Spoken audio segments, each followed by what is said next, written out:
আসসালামু আলাইকুম ওয়া রাহমাতুল্লাহি ওয়া বারাকাতুহু। আলহামদুলিল্লাহি রাব্বিল আলামিন ওয়াসসালাতু ওয়াসসালামু আলা সাইয়্যিদিল মুরসালিন ওয়া আলা আলিহি ওয়া সাহবিহি আজমাইন। আম্মা বা'দ ফাকাদ ক্বালা আল্লাহু সুবহানাহু ওয়া তাআলা ফি কালামিল মাজিদ ওয়া ফুরকানিল হামিদ। বা'দ আউযু বিল্লাহি মিনাশ শাইতানির রাজীম। ওয়াল ফাজরি ওয়া লায়ালিন আশর ওয়াশ শাফঈ ওয়াল ওয়াতর ওয়াল লাইলি ইযা ইয়াসর। ওয়া ইয়াকুলু an-নাবিয়্যু সাল্লাল্লাহু আলাইহি ওয়াসাল্লাম মা মিন আইয়ামিন আহাব্বা ইলাল্লাহি ইয়াতাবাদালু ফিহা মিন আশরি যিল হিজ্জাহ ইয়াদিলু সিয়ামু কুল্লা ইয়াওমিন কাসিয়ামি সানাতিন কামিলা ওয়া কিয়ামু কুল্লা লাইলাতিন বিকিয়ামি কালাইলাতুল কদর আও কামা ক্বালা আলাইহিস সালাম। রব্বি ইশরাহ লি সাদরি ওয়া ইয়াসসির লি আমরি ওয়াহলুল উকদাতাম মিন লিসানি ইয়াফকাহু কওলি। প্রিয় দর্শক, আমরা কোরআনের যে ভাষা, কোরআনের যে আয়াত, সূরা তাওবার মধ্যে আল্লাহ বলেছেন মিনহা আরবাতুল হুরুম। আল্লাহ তাআলা সৃষ্টির সূচনা লগ্ন থেকে পুরো ৩৬৫ দিনকে আল্লাহ তাআলা ১২টি মাসে বিভক্ত করেছেন। সেই ১২টি মাসের মধ্যে 4টি মাস অত্যন্ত সেক্রেড মান্থ, সম্মানিত মাস। রমজান তো হলি মান্থ, ফজিলতপূর্ণ মান্থ। রমজান ব্যতী রেখে বাকি যে 4টি মাস রয়েছে মুহররম, রজব, যুলকাদা, যুলহিজ্জা। আমরা যদিও বর্তমান রয়েছে যুলকাদা, সামনে মাস আসছে যুলহিজ্জা মাস। আমরা যেহেতু জিলহজ মাস আগামী শনিবার আসার আগেই জিলহজ মাসের জিলহজ মাস শুরু হয়ে যাবে, সেজন্য আজকে আমাদের আলোচনা হবে জিলহজ মাসের যে প্রথম 10 দিনের যে ফজিলত সেই সম্পর্কে। আল্লাহ সুবহানাহু ওয়া তাআলা বলেছেন মিনহা আরবাতুল হুরুম। ইবনে কাসির রাহমাতুল্লাহ আলাইহি উল্লেখ করেছেন 4টি মাস হলো যুলকাদ, যুলহিজ, মুহররম এবং রজব মুরাজ্জাব। এই জিলহজ মাসের প্রথম 10 দিনের ফজিলত সেই সম্পর্কে আল্লাহ সুবহানাহু ওয়া তাআলা সূরা ফজরের শুরুতেই কসম খেয়ে বলেছেন ওয়াল ফাজরি ওয়া লায়ালিন আশর ওয়াশ শাফঈ ওয়াল ওয়াতর। রাসূলুল্লাহ সাল্লাল্লাহু আলাইহি ওয়াসাল্লাম হাদিসের মধ্যে বলেছেন যে আল্লাহ তাআলার কাছে দিনের যতগুলো দিন রয়েছে এই দিনের ফজিলতের মধ্যে এর থেকে পছন্দনীয় ফজিলত, এর থেকে পছন্দনীয় আমাল, ইবাদত আল্লাহর কাছে আশারা জিলহিজ্জা প্রথম 10 জিলহজ মাসের প্রথম 10 দিনের থেকে যে ইবাদতের যে ফজিলত থেকে অন্য কোনো মাসে এত বড় ফজিলত আর নেই। প্রতিদিন কেউ যদি রোজা রাখে বিসিয়ামি সানাতিন কামিলা, এক একটা রোজার সওয়াব হবে 1 বছর রোজা রাখার সওয়াব। এবং কেউ যদি রাত্রিবেলা ইবাদত করবে কিয়ামি লাইলাতুল কদর, এবং লাইলাতুল কদরে ইবাদত করলে যে সওয়াব আল্লাহ সুবহানাহু ওয়া তাআলা সেই সওয়াব দান করবেন। অন্য রিওয়ায়াতে আসছে রাসূলুল্লাহ সাল্লাল্লাহু আলাইহি ওয়াসাল্লাম বলেন যে একজন ব্যক্তি জিহাদের ময়দানে গেলে যে ফজিলত তার থেকেও বেশি ফজিলত এই দিনগুলোতে ইবাদত করার মাধ্যমে। সাহাবা বলেন ইয়া রাসূলুল্লাহ ওয়ালাল জিহাদু ফি সাবিলিল্লাহ, যদি আল্লাহর রাস্তায় বের হয় তার থেকে বেশি ফজিলত? রাসূল বললেন হ্যাঁ, তার থেকে বেশি ফজিলত। মান খারাজা বিনাফসিহি ওয়া মালিহি ওয়া লাম ইয়ারজি বিশাইইন বিযালিক। কোন ব্যক্তি জিহাদে বের হলো, আল্লাহর রাস্তায় বের হলো, তার নিজের নফসকে, নিজের মাল প্রপার্টিকে, অর্থকে সে ব্যয় করে দিল, সে রিটার্ন হলো না, সেই ব্যক্তি ফজিলতপূর্ণ বেশি, বাকি অন্যরা এর কাছাকাছি আসতে পারবে না। এবং এই দিনের এই জিলহজ মাসের 10 দিনে যে স্পেসিফিক 2টি আমল রয়েছে, একটি হলো কোরবানি এবং একটি হলো হজ। এটি অন্য কোনো সময়, অন্য কোনো দিনে এই আমলগুলো করা যাবে না। আপনি রোজা রাখতে চান, যে কোনো দিন রোজা রাখতে পারবেন। আপনি নামাজ পড়তে চান, যে কোনো সময় নামাজ পড়তে পারবেন। আপনি জাকাত দিতে চান, বছরে যে কোনো সময় জাকাত দিতে পারবেন। আপনি তাসবিহ, তাহলিল, তাহমিদ, তাজকির যা কিছু করতে চান অন্য যে কোনো সময় করতে পারবেন। কিন্তু এই দুটো কাজ, একটি হলে হজের কাজ, হজ সম্পাদন করা, আর হলো কোরবানি করা।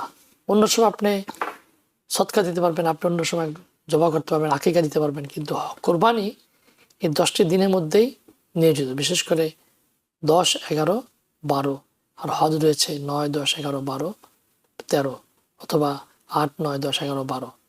আজকে আমরা এই ফজিলত সম্পর্কে আলোচনা করবো, সাথে সাথে হজের যেই তাৎপর্য, কোরবানির যে তাৎপর্য সেটা নিয়ে আলোচনা করবো। জাস্ট আমাদের আলোচনার মাধ্যমে আপনাদেরকে রিমাইন্ড করে দেব, আপনাদের স্মরণ করে দেবো, আপনারা যেন আমাদের আলোচনার মাধ্যমে ইবাদতের মধ্যে এবং আল্লাহর দ্বীনকে আরও গুরুত্ব সহকারে আমলের মধ্যে আমরা নিয়োজিত হতে পারি, সে সম্পর্কে আলোচনা করবো ইনশাআল্লাহ। আমাদের সাথে জয়েন করেছেন মাওলানা ফায়কুদ্দিন। আসসালামু আলাইকুম মাওলানা। ওয়ালাইকুম আসসালাম ওয়া রাহমাতুল্লাহি ওয়া বারাকাতুহু। জি, কেমন আছেন? আলহামদুলিল্লাহ, আল্লাহ পাকের মেহেরবানি। মাওলানা, আমার ভূমিকা শুনে বুঝতে পেরেছেন যে আজকে আলোচনা যেটা বিষয় নিয়ে আলোচনা করবো তা হলো জিলহজ মাসের প্রথম 10 দিন আমরা গত 2-3 সপ্তাহ ধরে হজ সম্পর্কে আলোচনা করছিলাম এবং আমাদের অনেক ভাই বোনেরা, আপনি আমার মসজিদে গতকালকে হজ সম্পর্কে আলোচনা, জাযাকাল্লাহ খায়ের। তো অনেকেই হজে যাচ্ছেন। কিছু কিছু প্রশ্ন হজ সম্পর্কে আলোচনা করব, কোরবানি সম্পর্কে আলোচনা করব। বাকি আজকে স্পেসিফিকলি জিলহজ মাসের প্রথম 10 দিন, যেহেতু আমরা আগামী শনিবার প্রোগ্রাম শুরু করার পূর্বে আমাদের এই মাস শুরু হয়ে যাবে, তো আমাদের দর্শকরা যেন এটা ফজিলত জানতে পারে। কারণ ফজিলত জানলে আবাদতের মধ্যেও করার ব্যাপারে সহজ হয়, যে তার গুরুত্ব কতটুক সে সম্পর্কে আপনার আলোচনা করবেন ইনশাআল্লাহ। জি, আপনাকে অসংখ্য ধন্যবাদ। আলহামদুলিল্লাহ ওয়াসসালাতু ওয়াসসালামু আলা রাসূলিল্লাহ ওয়া আলা আলিহি ওয়া আসহাবিহি ওয়া মান ওয়ালা। আম্মা বা'দু ফাআউযু বিল্লাহি মিনাশ শাইতানির রাজীম। বিসমিল্লাহির রাহমানির রাহিম। ওয়াল ফাজরি ওয়া লায়ালিন আশরিন ওয়াশ শাফঈ ওয়াল ওয়াতর ওয়াল লাইলি ইযা ইয়াসর। ওয়া ক্বালা তাআলা ওয়াযকুরুল্লাহা ফি আইয়ামিন মা'দুদাত। সাদাকাল্লাহু মাওলানাল আযীম। وقال تعالى والسماء ذات البروج واليوم الموعود وشاهد ومشهود। পবিত্র কোরআনে আল্লাহ সুবহানাহু ওয়া তাআলা হজের ব্যাপারে আলোচনা করেছেন যে হজের সুবিধাদি মানুষ আত্মিকভাবে উপলব্ধি করে, দুনিয়ার জীবনে প্রত্যক্ষ করে। আল্লাহ পাক পরিবর্তিত জীবন তাকে দান করেন, রুহানি স্বাদ, রুহানি জিন্দেগি, ইমানি জিন্দেগি তাকে দান করেন। চিন্তার জগৎকে পরিশীলিত করে আল্লাহ পাক তাকে এমন এক উপলব্ধি তাকে দান করেন, যে উপলব্ধির দ্বারা সে সর্বদাই আল্লাহ পাকের সন্তুষ্টি অর্জনের জন্য তার কর্মযজ্ঞের দ্বারা সে সর্বদা চেষ্টা করে যাতে আরো বেশি আল্লাহ পাকের নৈকট্যশীল হতে পারে। আল্লাহ সুবহানাহু ওয়া তাআলা হজের সময় যারা হজ করবেন তাদের যে সুবিধাদি রেখেছেন, এটা তো কোরআন দ্বারা প্রমাণিত।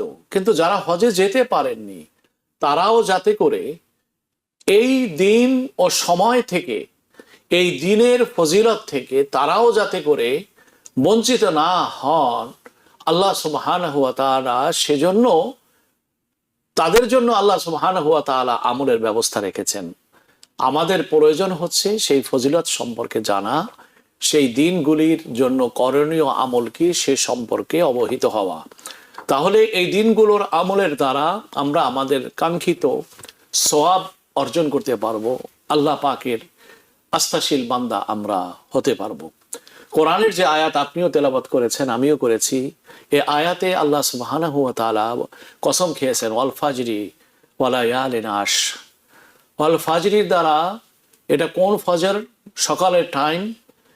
এটা বলা হচ্ছে জিলহজ মাসের 10 তারিখের কোরবানির দিনের ফজরের কথা বলা হয়েছে। ওয়ালায়ালিন আশর, এবং 10 রাত্রি। 10 রাত্রি বলতে এখানে জিলহজ মাসের রাত্রিকে বোঝানো হয়েছে। 10 রাত্রি কেন? দেখুন, আরাফার ময়দানে আরবিতে এবং লুনার যে ক্যালেন্ডার সে হিসাবে রাত্রির আগমন আগে ঘটে, কিন্তু আল্লাহ পাক শুধু আরাফার জন্য পরবর্তী রাতকে, যে রাতটি হবে 10 তারিখের, আল্লাহ পাক সেই রাতটাকে আরাফার ফজিলতের জন্য, আরাফায় যারা হজ করতে যান তাদের জন্য ওই রাত্রিটাকে আল্লাহ পাক 9 তারিখের সাথে ইনক্লুড করে রেখেছেন। তো এই দৃষ্টিভঙ্গিতে ওয়ালায়ালিন আশরের দ্বারা আরাফার রাত্রি এর ভিতরে ইনক্লুড হয়ে যায়। এটা একটা দিক।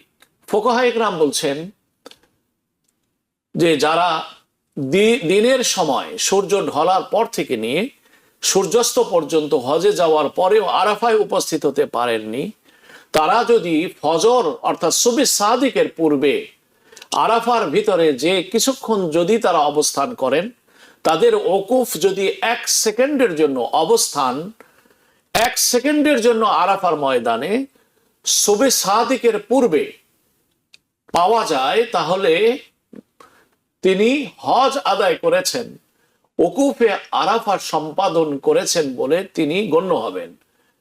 অর্থাৎ আল্লাহ সুবহানাহু ওয়া তাআলা ওই রাত্রিটাকে আরাফার সাথে আল্লাহ পাক সম্পৃক্ত করে দিয়েছেন। তো সুতরাং ওয়ালায়ালিন আশরের দ্বারা এই হিসাবে আমরা আল্লাহ পাক যে 10 রাত্রির কসম খেয়েছেন এর মর্ম আমরা উপলব্ধি করতে পারি।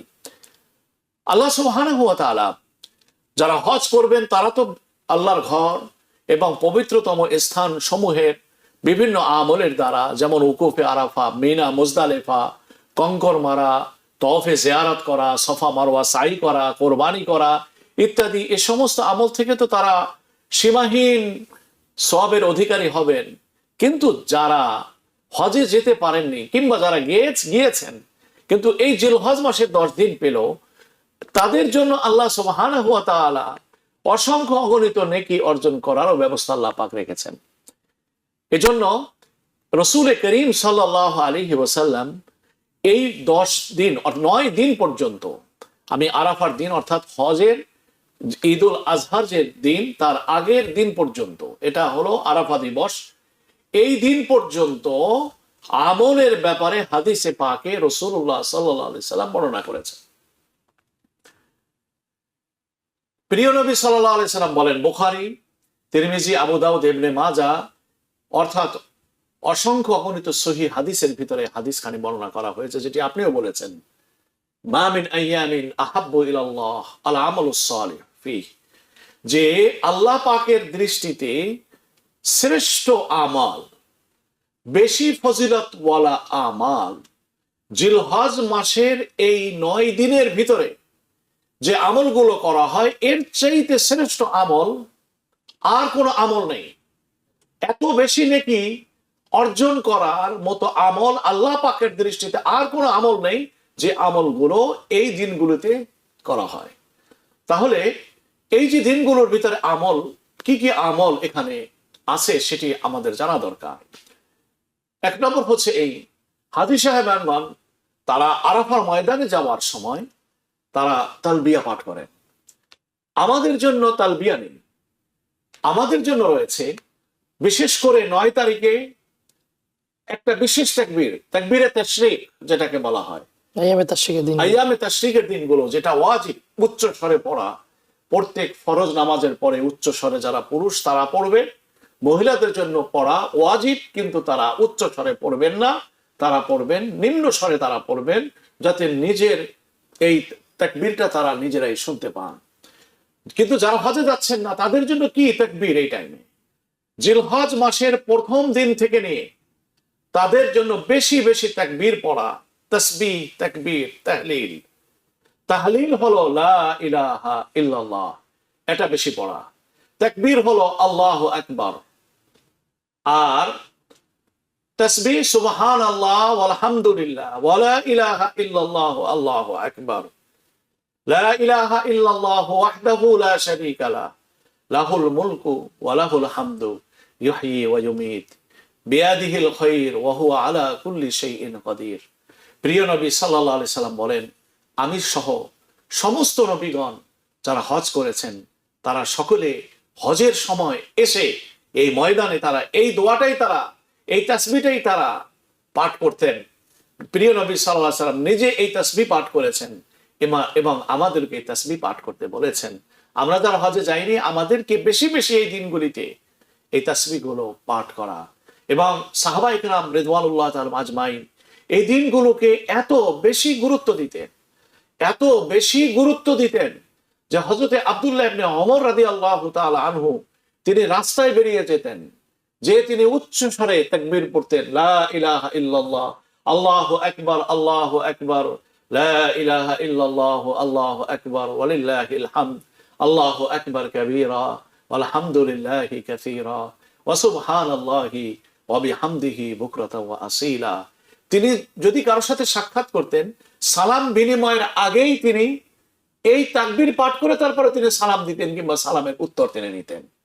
অর্থাৎ কারোর সাথে সাক্ষাৎ হওয়ার আগেও তিনি এই তাসবিহ পড়তেন। চলা ফেরায়, ওঠা বসায়, সর্বাবস্থায় এই তাকবীর পড়তেন। ওলামায়ে কেরাম বলেন যে এই তাকবীর পড়ার উত্তম তরিকা হলো এই, যখন সমতল ভূমিতে পথ চলবো, হাঁটবো, তখন পড়া লা ইলাহা ইল্লাল্লাহ। যখন নিচ থেকে উপরে যাব, চাই সিঁড়ি ভেঙে যাই কিংবা লিফটের মাধ্যমে উপরে যাই, নিচ থেকে উপরে আরোহণ করলে সে মুহূর্তে পাঠ করা আল্লাহু আকবার। উপর থেকে নিচে যদি আসি, চাই সেটি সিঁড়ির মাধ্যমে অথবা লিফটের মাধ্যমে আসি, সেখানে পড়া আল্লাহ সুবহানাল্লাহ। তাহলে এইটা তাসবিহ পড়া হলো সাধারণ পর্যায়ে হচ্ছে উত্তম। কিন্তু এটা ছাড়া যে কোনো অবস্থায়, উপরে যাওয়ার সময়, নিচে নামার সময়, যে কোনো তাসবিহ, যে কোনো তাকবীর, এটা আমরা পাঠ করতে পারি। এটি হচ্ছে একটি আমল। 2 নম্বর আমল সাহাবাদের থেকে বর্ণনা করা আছে এবং রাসূলুল্লাহ সাল্লাল্লাহু আলাইহি ওয়াসাল্লাম বলেছেন, যে একখানি হাদিস ইতিপূর্বে আমরা এই অনুষ্ঠানে আলোচনা করেছি, যে একজন যুবক, সে মিউজিক মানে গান বাদ্যে অভ্যস্ত ছিল এবং তার কাজ হলো সিঙ্গিং করা, গান গাওয়া, শিল্পী ছিল। কিন্তু যখনই এই জিলহজ মাসের শুরু হতো, সাথে সাথে তার গান বাদ্য এগুলাকে সে বন্ধ করে দিত, গান বাজনা সে আর করতো না, কিন্তু এই দিনগুলিতে রোজা রাখা শুরু করতো। প্রিয় নবী সাল্লাল্লাহু আলাইহি সাল্লামের কাছে এই যুবক সম্পর্কে সংবাদ যায় যে অমুক যুবক এই দিনগুলিতে রোজা রাখে এবং সে এই দিনগুলিতে সে যে শিল্পী গান গায়, এই গান গাওয়া সে বন্ধ রাখে। প্রিয় নবী সাল্লাল্লাহু আলাইহি সাল্লাম তার সাক্ষাৎ চাইলেন, তাকে নিয়ে আসার জন্য বললেন। সাহাবায়ে কেরাম তাকে সংবাদ দিয়ে প্রিয় নবী সাল্লাল্লাহু আলাইহি সাল্লামের সামনে উপনীত করা হলো। নবী করিম সাল্লাল্লাহু আলাইহি সাল্লাম তাকে জিজ্ঞাসা করলেন, মা হামালাকা আন তাসুমা ফি হাদিহিল আইয়াম, হে যুবক, কোন জিনিস তোমাকে উৎসাহিত করলো যে জিলহজ মাস এলেই তুমি রোজা রাখো? এর পিছনে কারণ কি? ওই যুবক তখন বলল, আইয়ামুল মুআশির, আইয়ামুল হজ, যে এই দিনগুলো হচ্ছে জিলহজ মাসের যে 10 দিন, এটা আল্লাহ পাকের সিম্বল, বিশেষভাবে মর্যাদাশীল করেছেন আল্লাহ পাক এই দিনগুলিকে। যে দিনগুলো, যে 4টি মাসকে সম্মানিত করেছেন, সেই মাসের 1 মাসের ভিতরে 10 দিন। এবং এই দিনগুলিতে হুজ্জাজে বাইতুল্লাহ, যারা আল্লাহ পাকের ভালোবাসায় উদ্বেলিত হয়ে তারা তাদের পরিবার পরিজন, তাদের দুনিয়ার সাথে সম্পর্ক তারা ছিন্ন করে তারা সময়কে বের করে নিয়েছে আল্লাহ পাকের সাথে সাক্ষাৎ করার জন্য, বাইতুল্লাহ যাচ্ছে তালবিয়া পাঠের মাধ্যমে, লাব্বাইক আল্লাহুম্মা লাব্বাইক, এই আওয়াজে তারা মুখরিত হচ্ছে। বলেছে তাদের সাদৃশ্যতা অবলম্বন করার জন্য, এই নেক কর্মের দ্বারা, এই রোজা রাখার দ্বারা আমি তাদের সাথে সাদৃশ্যতা অবলম্বনের চেষ্টা করছি মাত্র। ইয়া রাসূলুল্লাহ। রাসূলুল্লাহ সাল্লাল্লাহু আলাইহি সাল্লাম অত্যন্ত আনন্দিত হলেন। প্রিয় নবী সাল্লাল্লাহু আলাইহি ওয়াসাল্লাম এই যুবককে বললেন যে, হে যুবক, তুমি জানো না তুমি কত বড় কল্যাণের কাজ তুমি করছো, কত বেশি নেকির আমল তুমি আঞ্জাম দিচ্ছ। তুমি যে জিলহজ মাসে একটি দিন যে তুমি রোজা রাখো, এই একটি দিন রোজা রাখার ফজিলত হলো এই যে যদি তুমি 100 গোলাম আজাদ করে দাও, 100 উট ও ঘোড়া, যার উপরে জেহাদের যে সমস্ত সামান, মুজাহিদদের সামান রাখা হয়, যে যত পরিমাণ তারা বহন করতে পারে, ফুললি লোডেড, এই পরিমাণ ঘোড়া ও উট, 100 ঘোড়া, 100 উট এবং 100 গোলাম যদি গোলামকে আজাদ করে দেওয়া হয়, আর 100 ঘোড়া এবং 100 উট, বোঝাইকৃত উটের সম্পদ সহ যদি আল্লাহর রাস্তায় দান করা হয়, তাহলে যে পরিমাণ নেকি একজন ব্যক্তি অর্জন করতে পারে, এর একটি দিন রোজা রাখলে জিলহজ মাসের শুরুতে আল্লাহ পাক সেই পরিমাণ নেকি তাকে দান করে। এটা হলো সাধারণ। কিন্তু আইয়ামুল, যখন নাকি ইয়ামুত তারবিয়া যখন আসে, ইয়ামুত তারবিয়া কোন দিন? 8 তারিখ, যেদিন হাজী সাহেবান মিনায় চলে যান এহরাম বেঁধে। বলে যে এই দিন যদি কেউ রোজা রাখে, তাহলে 500 গোলাম আজাদ করার সওয়াব, 500 ঘোড়া ও উট, বোঝাইকৃত সামান রয়েছে যাদের পিঠে, এই 500 ঘোড়া, 500 উট এবং 500 গোলাম আজাদ করলে যে পরিমাণ সওয়াব হয়, ইয়ামুত তারবিয়ায় রোজা রাখলে আল্লাহ পাক সেই পরিমাণ নেকি দান করেন। আর আরাফার দিনের রোজার ব্যাপারে নবীজি আরো ফজিলতের কথা বলেছেন। নবী করিম সাল্লাল্লাহু আলাইহি সাল্লাম বলেন, একটা তো সওয়াব, আর একটা হলো যে আল্লাহ পাক 2 বছরের গুনাহ মাফ করে দেন। দেখুন, যদি কেউ আশুরা মুহররমের রোজা রাখে, তাহলে আল্লাহ পাক 1 বছরের নেকি তাকে দান করেন। আর যদি কেউ 9 তারিখে জিলহজ মাসে, ওয়ালাইকুম বিসসাওমিত তাসি খাসাতান, নবীজি বলেন তোমাদের জন্য উচিত বিশেষভাবে, হে আমার উম্মত, যারা হজ না করেন, যারা হজ না করেন তাদের জন্য, যে তারা যেন কোনোভাবে জিলহজ মাসের 9 তারিখ, যেটাকে আরাফার দিবস বলা হয়, এই দিনে যাতে করে কেউ কোনোভাবে এই রোজা থেকে যেন তারা বঞ্চিত না থাকে। আলাইকুম, আলাইকুম শব্দটা আসে অনিবার্যতাটাকে বোঝাবার জন্য, ওয়াজিব বোঝাবার জন্য, গুরুত্ব সর্বোচ্চ পর্যায়ে বোঝাবার জন্য।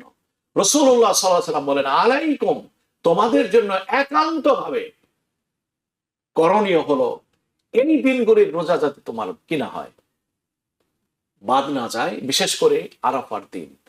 প্রিয় নবী সাল্লাল্লাহু আলাইহি ওয়াসাল্লাম বলেন, ওয়াইলুন লিমান হরিমা, সে সবচেয়ে বেশি কপাল পোড়া যে এই দিনগুলির নেক আমল থেকে নিজেকে বঞ্চিত রাখে, এবং বিশেষ করে 9 তারিখের এই রোজা থেকে নিজেকে বঞ্চিত রাখে।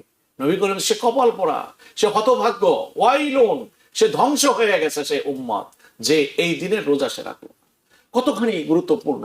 প্রিয় নবী সাল্লাল্লাহু আলাইহি ওয়াসাল্লাম বলেন যে যদি কেউ রোজা রাখে, আল্লাহ পাক পূর্বের গুনাহ মাফ, 1 বছরের, সামনের 1 বছরে যে গুনাহ করবে আল্লাহ সুবহানাহু ওয়া তাআলা সেগুলো, অর্থাৎ 2 বছরের গুনাহ আল্লাহ সুবহানাহু ওয়া তাআলা মাফ করে দিবেন। আর সওয়াব কি পরিমাণ! ওই যুবককে নবীজি বলেন যে তুমি যদি আরাফার দিনে রোজা রাখো হে যুবক, তাহলে 1000 গোলাম আল্লাহর সন্তুষ্টির জন্য আজাদ করে দিলে যে পরিমাণ সওয়াব হয়, 1000 উট এবং 1000 ঘোড়া যার উপরে জেহাদের সামান রাখা আছে পরিপূর্ণভাবে, এরকম 1000 উট ও ঘোড়া আল্লাহর রাস্তায় যদি দান করা হয়, যে পরিমাণ নেকি একজন মানুষ পেতে পারে, আল্লাহ পাক এই একদিন, এই আরাফার দিনের রোজা রাখার দ্বারা সেই পরিমাণ নেকি দান করবে। সুবহানাল্লাহি ওয়া বিহামদিহি। কতখানি ফজিলত আল্লাহ সুবহানাহু ওয়া তাআলা রেখেছেন। সাহাবায়ে কেরাম এটার সাথে আরো আমলের কথা বলে, এটা দুইটা আমল যাবো ইনশাআল্লাহ। দর্শক অপেক্ষা করছেন। যে প্রিয় দর্শক নিয়ে লাইনে আছেন, প্রশ্ন করুন। হ্যালো, আসসালামু আলাইকুম ওয়া রাহমাতুল্লাহি ওয়া বারাকাতুহু। আমি মাহমুদ বলছিলাম জামাইকা থেকে। আমার একটা কোয়েশ্চেন ছিল, ঈদুল আজহা কি শুক্রবারে 6 জুন? এবং আরেকটা প্রশ্ন ছিল যে আমরা এতদিন জানতাম যে কুরবানির সময় আমরা 3টা ভাগ করি, 1 ভাগ আত্মীয় স্বজন, 1 ভাগ নিজের, এবং আরেকজন গরিব মিসকিনদের। কিন্তু এখন আমরা জানি যে না, কোনো 3 ভাগ করতে হবে না, শুধু আমরা পরিমাণ মতো যেটা খেতে পারি এটা রেখে বাকিটা বিতরণ করা যাবে। হুজুরের কাছে আমার এই ব্যাপারে ব্যাখ্যা চাচ্ছিলাম। জি, ওয়ালাইকুম আসসালাম ওয়া রাহমাতুল্লাহি ওয়া বারাকাতুহু। ধন্যবাদ প্রিয় দর্শক। আমাদের দর্শক প্রশ্ন করেছেন যে ঈদুল আজহা কি 6 তারিখে, মানে শুক্রবার কিনা। আর ওনার একটা প্রশ্ন ছিল যে আমরা আগে জানতাম যে ঈদের যে কোরবানি গোশত সেটা 3টা ভাগ করতে হয়, 1 ভাগ গরিবকে দিতে হয়, 1 ভাগ আত্মীয় স্বজন দিতে হয়, 1 ভাগ নিজে রাখতে হয়। এখন বিভিন্ন জায়গাতে শোনা যায় যে এটা কোনো জরুরি না। এই দুইটা সম্পর্কে আলোচনা করুন। জি, আসলে জিলহজ মাসের 10 তারিখে হলো আপনার ঈদুল আজহা। এখন এটা নির্ভর করে চাঁদের উপরে। চাঁদ যদি দেখা যায় আপনার, সে অনুযায়ী যেদিন আপনার 10 তারিখ হবে ওই দিন হবে আপনার ঈদুল আজহা। আগে থেকে জানা যায়। হ্যাঁ, এটা আগে থেকে জানা যায়, 10 দিন আগে আমরা জানতে পারি। সো আজকে এখনো চাঁদ দেখা যায়, আমরা এখন চাঁদ দেখার সম্ভাবনাও নেই। তো আমরা আশা করি আগামী সপ্তাহে আপনারা জানতে পারবেন এই অনুষ্ঠানে যে আমাদের ঈদ কবে। আজকে 2026 চলতেছে, জুলকাদার। হ্যাঁ, তো ইনশাআল্লাহ এর ভিতর আপনারাও জেনে যাবেন, না জানলে আগামী সপ্তাহে আমরা এই অনুষ্ঠানের মাধ্যমে আপনাদেরকে জানিয়ে দিব। অর্থাৎ দেখুন, যেহেতু এই সমস্ত আমলের সাথে রোজা, হজ নির্ভর করে চাঁদের উপরে, সুতরাং চাঁদ যদি দেখা যায় তাহলে 10 তারিখ যেদিন হবে, চাই সেটা শুক্রবার হোক অথবা শনিবার হোক, তাহলে সেই দিন ঈদুল আজহা উদযাপিত হবে। আর দ্বিতীয় যে কোশ্চেন করেছেন যে মাংস ভাগ করে, দেখুন মাংস ভাগের সাথে কোরবানির কোনো সম্পর্ক নেই। এটা মৌলিকভাবে আমরা মনে রাখি। কোরবানি কাকে বলে? আল্লাহর সন্তুষ্টির জন্য নির্ধারিত দিনে হালাল প্রাণী, যেটি বাহিমাতুল আনআম, যেটি প্রাণী 2 ধরনের। একটা প্রাণী হলো বাহিমাতুল সিবা। বাহিমাতুল সিবা হলো চতুষ্পদ, ওই সমস্ত জন্তু যেগুলা মাংসাশী এবং যারা ছিঁড়ে ফেড়ে খায়, সেগুলোকে বলে বাহিমাতুল আনাম। একটা হলো বাহিমাতুল আনাম, আর একটা হলো বাহিমাতুল সিবা। বাহিমাতুল সিবা কি? যেগুলা ছিঁড়ে ফেড়ে খায়। আর বাহিমাতুল আনাম কোনটা? যেগুলা ঘাস তৃণভোজী প্রাণী। এই তৃণভোজী প্রাণী 4 প্রকারের। যাই হোক, কোরবানি বলা হয় কোরবানির দিনগুলিতে শুধুমাত্র আল্লাহ পাকের সন্তুষ্টির জন্য এই কোরবানিকে জবাই করাকে। যখনই এই রক্তটা মাটিতে পড়ে যায়, ওই ব্যক্তি যিনি কোরবানি আদায় করছেন তার কোরবানি আদায় হয়ে যায়। এর সাথে মাংস খাওয়ার সাথে কোনো সম্পর্ক নাই। এটা যদি আমরা বুঝে থাকি, পরবর্তীতে প্রশ্ন আসে কি, যে যদি কেউ মাংস, কাউকে তো আপনি 3 ভাগ করছেন, যদি কেউ 3 ভাগ না করে পরিপূর্ণভাবে নিজে মাংস ভক্ষণ করে, ফ্রিজের ব্যবস্থা এখন আছে, ডিপ ফ্রিজ থেকে শুরু করে বহু ব্যবস্থা আছে, কোল্ড স্টোরেজও আছে। যদি কেউ সারা বছরে মাংস না কিনে কোরবানির সময় কোরবানি করে সব মাংসগুলোকে জমা করে রাখে ডিপ ফ্রিজে, কোল্ড স্টোরেজে, যেভাবেই হোক, কাউকে 1 টুকরা মাংস দিল না, তবুও তার কোরবানি হয়ে গেছে। এটা জায়েজ না জায়েজ নয়। যদি কেউ কোরবানির 1 টুকরা মাংস নিজে খাইল না, সম্পূর্ণ সে দান করে দিল, মানুষকে দিয়ে দিল, তাতেও কোরবানির কোনো অসুবিধা নাই, এটা করা জায়েজ। কারণ কোরবানির সাথে এই মাংসের খাওয়া দেওয়া এটার সম্পর্ক নাই। হ্যাঁ, যদি আমি অন্য কাউকে দেই, তাহলে এটার দ্বারা আল্লাহ সুবহানাহু ওয়া তাআলা দানের হাদিয়ার একজন মুসলমানের যে মন তুষ্টি করলাম, এর সওয়াব আল্লাহ সুবহানাহু ওয়া তাআলা দান করবেন। এখন প্রশ্ন হলো এটা, যে কথাটি আসছে যে 3 ভাগের 1 ভাগ রাখা। দেখুন, এটা শুধু কোরবানির মসলা নয়। আমরা না জেনে এই পয়েন্টগুলোকে নিয়ে আমরা মনে করেন না বোঝার কারণে মানুষের ভিতরে বিভ্রান্তি সৃষ্টি করে। মনে করুন, আমাদের দেশে যে বিবাহের অনুষ্ঠান করা হয় কিংবা যে কোনো আয়োজন করা হয়, যে কোনো খাবারের একটা আয়োজন, বন্ধু বান্ধবদেরকে নেওয়া হোক, আত্মীয় স্বজনকে নেওয়া হোক, কেমন, কিংবা কোনো বিবাহের অনুষ্ঠান হোক, যে কোনো আনুষ্ঠানিক খাবারের যে সমস্ত আয়োজন করা হয়, রাসূলুল্লাহ সাল্লাল্লাহু আলাইহি ওয়াসাল্লাম ওই সমস্ত খাবারকে কন্ডেম করছেন, যে সমস্ত খাবারের ভিতরে গরিবদেরকে অংশ রাখা হবে না। কালেকটিভলি খাদ্যের আয়োজন হয়েছে, সামাজিকভাবে খাদ্যের আয়োজন হয়েছে, অথচ সেখানে গরিবদের অংশ নেই, বরকত নেই। রাসূলুল্লাহ সাল্লাল্লাহু আলাইহি ওয়াসাল্লাম বলেন, ওই খাবার সর্বনিকৃষ্ট খাবার, যে খাবারের ভিতরে গরিবরা অংশীদার হয় না। তো সুতরাং আমাদের বিবাহের অনুষ্ঠানে আমরা কি এই জিনিসটা খেয়াল রাখি? আমরা যখন আত্মীয় স্বজনকে আহ্বান করি, তখন কি আমরা খেয়াল রাখি? রাখি না। এটা অন্যায়। এটা ইসলামের নীতি নৈতিকতার কোশ্চেন, মহানুভবতার বিষয়। এখন যদি এটা এমন হয়ে থাকে, কোরবানির যে মাংস, যেখানে আল্লাহ পাক সুবহানাহু ওয়া তাআলা কোরআনে বলেন ইয়াশহাদু মানাফিআ লাহুম, এই মানাফির এক অর্থ যে এই কোরবানির মাংসের দ্বারাও কি করতে পারে, মানুষ উপকৃত হতে পারে, খেতে পারে। তাহলে সেই মাংসটা যার দ্বারা আপনি আল্লাহ পাকের নৈকট্যশীল হলেন, এটা কি পরিমাণ দান করা উচিত, এই দিকে তাকাইলে সেখানে একটা শরীয়ত বলছে যে উত্তমটা কি, কিভাবে দান করাটা সবচেয়ে ভালো। সেখানে একটা ধারণা দিয়ে দেওয়া হয়েছে এভাবে, যে এটাকে 3 ভাগ করো। 1 ভাগ তুমি যদি খেতে চাও, তুমি 1 ভাগ নিজের কাছে রাখো, আর 1 ভাগ আত্মীয় স্বজনের মাঝে দান করে দাও, আর 1 ভাগ গরিব গোরাবা যারা আছে তাদের মাঝে তুমি দান করো। আমাদের দেশে এখনো অনেক প্রত্যন্ত অঞ্চল এমন আছে যারা বছরে একবারও এই আপনি মনে করেন গরুর মাংস ইত্যাদি তারা খেতে পারে না। তাদের জন্য এই ঈদ সবসময় বরাবর থাকে। কোরবানির সময় যখন আসে, তখন তারা এই দিনগুলোতে তারা একবার আশা থাকে, এই দিনগুলোতে তাদের ভিতরে আনন্দের বন্যা বয়ে যায়, যে তাদের বাচ্চারা খুশি হয়, এই দিন তারা গরুর মাংস খেতে পারবে। এই জন্য এই চিত্রটা আমরা সচক্ষে দেখেছি বাংলাদেশের গ্রাম অঞ্চলে। সুতরাং যাই হোক, আমরা যারা কোরবানি দেই, আমরা যারা খাদ্যের আয়োজন করি, সর্বক্ষেত্রে যেন আমরা অন্যকে শরিক করি, বিশেষ করে যারা গরিব। এবং এটা একটা মাধ্যম হতে পারে এই যে 3 ভাগ যে কোরবানি করার প্রয়োজন নাই যে কথাটা বলছে, যদি আমার মসলা যেটা আমি বলছি এটা যদি হয়ে থাকে, আমরা বুঝতে পেরেছি আশা করি ব্যাপারটা, যেটার সাথে কোরবানির কোনো সম্পর্ক নাই।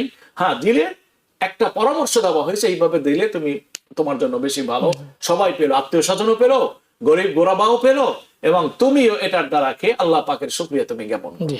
জি, প্রিয় দর্শক, আপনাদের ইসলাম জীবন আমরা ছোট বিরতিতে যাচ্ছি, বিরতির পরে আমাদের সাথে থাকবেন এই আশা নিয়ে বিরতি আমরা ফিরে আসবো ইনশাআল্লাহ। প্রিয় দর্শক, আপনাদের ইসলাম জীবন, আমাদের এক দর্শক প্রশ্ন করেছেন যে আমি হজে যাওয়ার জন্য আগ্রহী, সবকিছু আমি করেছি, কিন্তু আমি আমার নুসুকের মাধ্যমে হজে যাওয়ার অনুমতি পাইনি, আমার টাকা পয়সা সবকিছু রয়েছে, এই জন্য কি আমি গুনাহগার হব কিনা? জি না, আপনি গুনাহগার হবেন না। আপনি আপনার যে চেষ্টা আছে সেই চেষ্টা আপনি অ্যাপ্লাই করেছেন। ওয়ালিল্লাহি আলান নাসি হিজ্জুল বাইতি মান ইসতাতা ইলাইহি সাবিলা। যারা সেখানে পৌঁছাতে সক্ষম, যারা সেখানে যেতে সক্ষম, অর্থাৎ যাদের যাওয়ার পথে কিন্তু প্রতিবন্ধকতা নেই। প্রতিবন্ধকতা দুই ধরনের, একটা হলো শারীরিক প্রতিবন্ধকতা, আর একটা হচ্ছে রাষ্ট্রীয় ব্যবস্থাপনার প্রতিবন্ধকতা। এই রাষ্ট্রীয় ব্যবস্থাপনার প্রতিবন্ধকতার জন্য আপনি হজে যেতে পারেন নাই, আপনাকে অ্যালাউ করেনি নুসুক, এজন্য সুতরাং আপনি এটার জন্য গুনাহগার হবেন না। তবে আপনি যদি বাংলাদেশের নাগরিক হয়ে থাকেন, আপনি চেষ্টা করুন বাংলাদেশি পাসপোর্টে বাংলাদেশ থেকে হজে যাওয়ার, কারণ বাংলাদেশ থেকে এই জাতীয় নুসুকের সিস্টেমটা বাংলাদেশে অ্যাপ্লিকেবল না। সুতরাং বাংলাদেশ থেকে বাংলাদেশি পাসপোর্টে আপনি হজ করবেন, আপনার হজ ইনশাল্লাহ হয়ে যাবে। জি। দ্বিতীয় প্রশ্ন করেছেন যে আমাদের যে হজে যাওয়ার যে সময় নির্দিষ্ট করা, আমরা 10 দিনের প্যাকেজে যাচ্ছি এবং আমাদের ফেরত আসতে হবে হজ সম্বোধন করার একদিন পরেই, অর্থাৎ 13 জিলহজ। ওনারা 13 জিলহজ আসবেন। তো প্রশ্ন হলো, আমাদের সিস্টার যিনি প্রশ্ন করেছেন যে আমার ওই সময় সম্ভাবনা রয়েছে যে আমার মাসিক হওয়ার। তো আমরা যতটুকু জানতে পেরেছি এবং যতটুকু বুঝতে পেরেছি যে ওখানে একটি তোয়াফে ইফাদা বা তোয়াফে জিয়ারা, একটি ফরজ তোয়াফ রয়েছে। তো ওই সময় কি করণীয় আমাদের, আমরা যদি ওখানে অপবিত্র থাকি? জি, এটি একটি গুরুত্বপূর্ণ মাসাইল, যে মশলাটা অনেক যারা স্কলার তাদের এই ব্যাপারটা ক্লিয়ার আইডিয়া নাই। তো এ ব্যাপারে যতটুকু আমার স্টাডি আমি পেয়েছি তাতে হানফি মাযহাব অনুযায়ী তিনি এই অবস্থায় তাওয়াফ করবেন, কারণ বাইতুল্লাহ তাওয়াফ করাটা জন্য তাওয়াফ এটা আপনার তাহারাত, যেটা জরুরি, আর তাহারাতটা এটা রোকন না, এটা শর্ত। নামাজের জন্য ওযুটা হলো রোকন, তাহারাত লাগবে, তাহারাত ছাড়া নামাজ হবে না। শর্ত না, নামাজের জন্য কি শর্ত এবং রোকনের ভিতরে রোকন রয়েছে এটা, কারণ ওযু ছাড়া নামাজ হবে না। কেমন? ওযু লাগবে, পবিত্রতা লাগবে। আর বাইতুল্লাহর তাওয়াফটাকে ঠিক ওভাবে দেওয়া হয় না, ওটাকে শর্ত হিসেবে রাখা হয়েছে। তো সুতরাং তার জন্য করণীয় হলো এই যে, বলছে যে এই অবস্থায় তিনি বাইতুল্লাহ শরীফ কি করে আসবেন, তিনি তাওয়াফ করে আসবেন। কতিপয় উলামায়ে কেরাম এটা বলেন, কেউ বলেন যে না, তাওয়াফ করা ছাড়া তাওয়াফ করবেন না, তিনি ওখান থেকে বাইতুল্লাহ থেকে তিনি চলে আসবেন, যে আর তাকে তাওয়াফও করতে হবে না এটার জন্য, যেহেতু তিনি ওজরের কারণে তাওয়াফ করতে পারেন নাই, পারে না দম দিতে, এটা তো তার অপরাধ নয়, তিনি দম দিবেন কেন? ফরজটা তাদের হলো না, কিন্তু এটার জন্য তো সে নিজে দায়ী নয়, এটা তো তার ন্যাচারাল, তার অসুস্থতার কারণে সে আসতে পারে নাই। সুতরাং সে যদি এখানে ওই টাইমে থেকে চলে আসে, তাহলে এটাই হিসাবে তার আদায় হয়ে যাবে আর কি। এবং ওনার শেষে লিখেছেন যে অনেকে ওনার যারা শুভাকাঙ্ক্ষী বা যারা আগে করেছেন তারা বলেছেন নিয়ন্ত্রণ করার জন্য পীর অথবা কোনো প্রাকৃতিক মানে ওষুধের মাধ্যমে সেটাকে বন্ধ রাখার জন্য। এটা আমরা এই ব্যাপারটা আমরা বলি যে না, এই ক্ষেত্রে যারা আমরা হজ করবো আবার যেতে পারবো কি পারবো না, এর জন্য এই পদ্ধতিটা অবলম্বন করা যেতে পারে আর কি, এবং তাওয়াফ করে তিনি চলে আসবেন। যে এই পদ্ধতি গ্রহণ করা যাবে, যে মেডিসিন দিয়ে তিনি তার পিরিয়ডকে তিনি কি করবেন, আটকে রাখবেন। যেহেতু ওই যে 10, 11, 12 3 দিন, যে 3টা দিন তোয়াফে জিয়ারা ফরজ তোয়াফ করার সময়, তো ওই 3 দিন যদি করতে না পারে, যদি পরবর্তী এক্সটেনশন করতে পারে সময়টা, সেটা তো করবেই।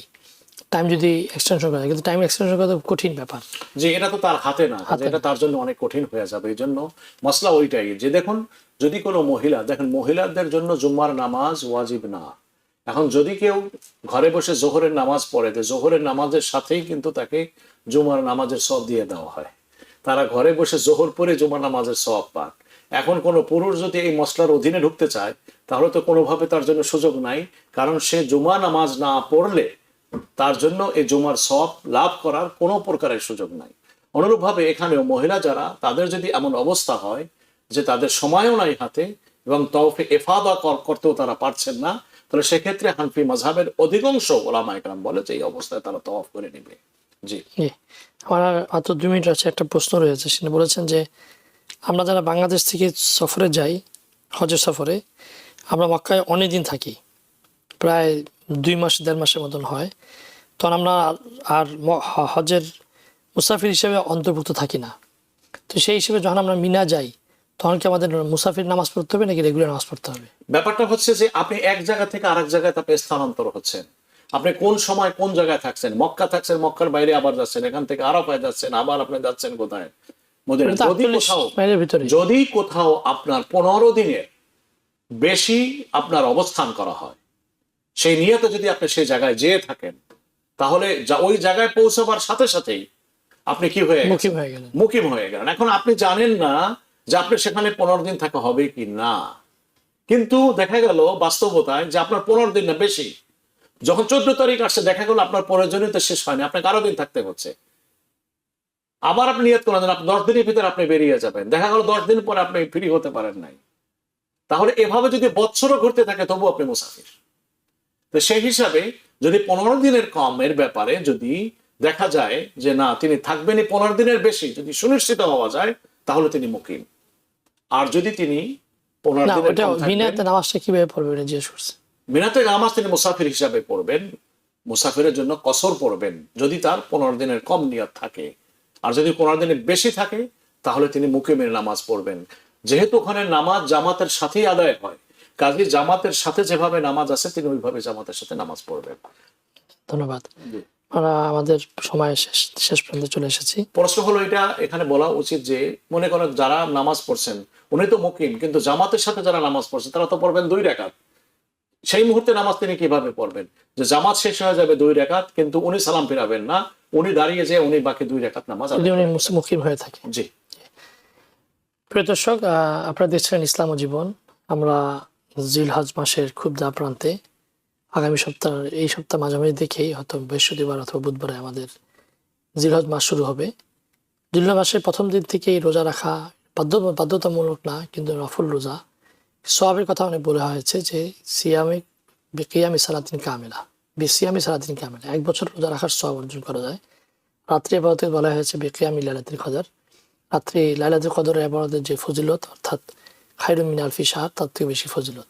আমরা চেষ্টা করব যে এই দিনগুলোতে সম্মানের সাথে গুনাহ থেকে মুক্ত থেকে ভালো ভালো কাজ করার জন্য, দান খায়রাত করার জন্য, কোরবানির জন্য প্রস্তুত নেওয়া, এবং যারা হজে যাচ্ছেন তাদের জন্য দোয়া করা। যারা হজে যাচ্ছেন না, যেতে পারছেন না, তারা এই আশা নিয়ে আল্লাহকে দোয়া করবো আল্লাহ আমাদেরকে বারবার হারামের শরীফের জিয়ারত করতে তৌফিক দান করেন। আজকে মতো ইসলাম জীবন শেষ করছি। আসসালামু আলাইকুম ওয়া রাহমাতুল্লাহি ওয়া বারাকাতুহু। TBN 24 টেলিভিশন দেখতে আজই কল করুন 7187776556। লগ ইন করুন www.totalcablebd.com। নিউ ইয়র্ক থেকে সম্প্রচারিত TBN 24 টেলিভিশন বিশ্বজুড়ে বাঙালির কণ্ঠস্বর।